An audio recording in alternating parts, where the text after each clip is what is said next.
समुद्र की एक ऐसी घटना जिसमें लोग कीड़े मकोड़े खाए, यहाँ तक कि अपने मरे हुए साथी का मांस तक खाया। जरा सोचिए, आप एक ऐसी जगह फंस गए हैं जहाँ न पानी है न खाना, सिर्फ अंतहीन सन्नाटा और मौत का इंतजार।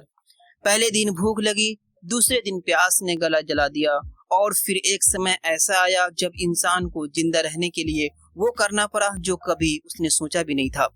हाँ, किसी ने इंसान का मांस खाया, किसी ने जिंदा कीड़े मकोड़े निकले और किसी ने अपने साथी का लाश को आखिरी सहारा बना लिया। ये कोई फिल्म का सीन नहीं है दोस्तों, ये हकीकत है। साल था 1816। मेडुसा जहाज हादसा, जहां जिंदा रहने के लिए इंसान ने इंसान को खा लिया। 1816 नेपोलियन युद्ध खत्म हो चुके थे। फ्रांस ने फैसला किया कि वो अफ्रीका के सेनेगल में अपना शासन फिर से कायम करेगा। सेनेगल अटलांटिक महासागर के किनारे बसा अफ्रीका का सबसे पश्चिमी देश है। 17 जून 1816 को पेरिस के बंदरगाह से फ्रांसीसी युद्धपोत मेडुसा रवाना हुआ। जहाज पर लगभग 400 लोग थे।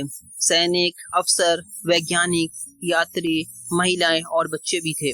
कप्तान का नाम था हुयूग डुरोआ दे शोमेरे, एक ऐसा व्यक्ति जो 20 साल से समुद्र में नहीं उतरा था, यानी बिल्कुल अनुभवहीन, मतलब जिसे काम का बिल्कुल भी अनुभव न हो। लेकिन राजनीतिक संबंधों के कारण उसे ये जहाज दे दिया गया। ये गलती सैकड़ों जान ले गई। सुरक्षित और लंबा रास्ता छोड़कर कप्तान ने एक खतरनाक शॉर्टकट लेने का फैसला किया। ये रास्ता उन्हें सीधे मौत की तरफ ले जा रहा था। सफर शुरू हुए सिर्फ 15 दिन ही हुए थे कि 2 जुलाई 1816 की दोपहर जहाज सेनेगल के पास अर्गुन बैंक नाम की जगह पर पहुंचा। ये लहरों के नीचे छुपे रेत के खतरनाक टीले हैं, जिनके ऊपर से गुजरना जानलेवा है। इस क्षेत्र से बचने वाले अनुभवी नाविक अक्सर दूरी बनाए रखते थे, लेकिन कप्तान और नेविगेटर ने गलत कानोफुसी पर भरोसा किया।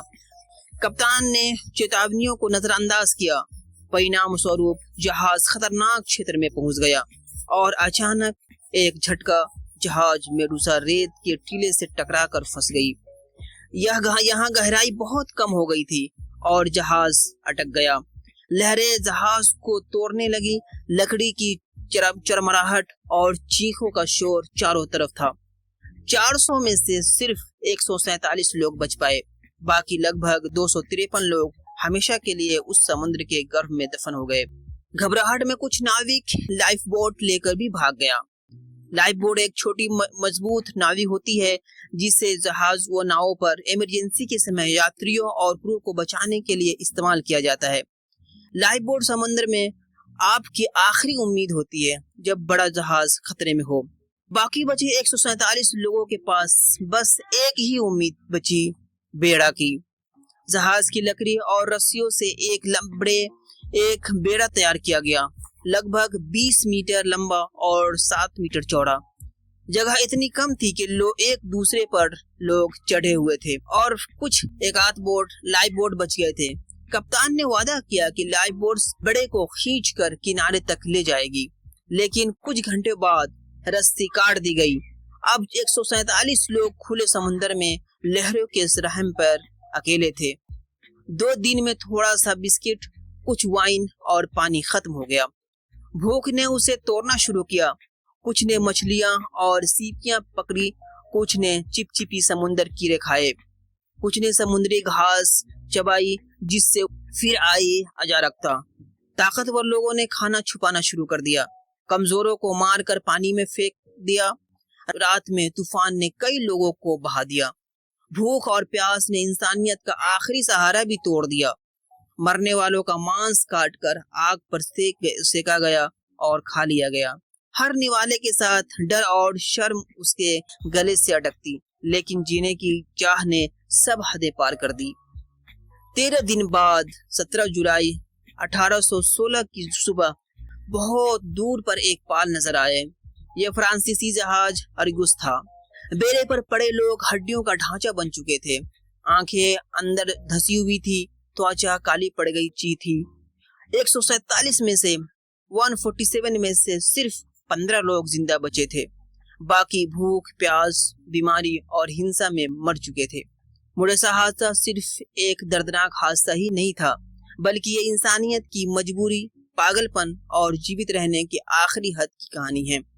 समंदर आज भी वही है, खूबसूरत और बेरहम। दोस्तों, मेडूसा का हादसा हमें ये सिखाता है कि समंदर की सबसे बड़ी लहर भी उतनी ही डरावनी है जितना डरावना भूख, प्यास और मौत का साया होता है। कभी कभी जिंदगी हमें ऐसे मोड़ पर ले आती है जहां इंसान को इंसान रहना भूलना पड़ता है और जीने की चाह उसे अपनी हदें तोड़ने पर मजबूर कर देती है। 1816 का यह हादसा सिर्फ इतिहास नहीं, ये एक आईना है जिसमें इंसानियत का सबसे अंधेरा चेहरा दिखता है। याद रखिए, समंदर खूबसूरत है लेकिन वो दोस्त नहीं है, और जब मौत सामने खड़ी हो तो जीना कभी कभी इंसानियत से भी बड़ा हो जाता है। Thank you very much. ये कहानी आपको कैसा लगा कमेंट में जरूर बताइएगा।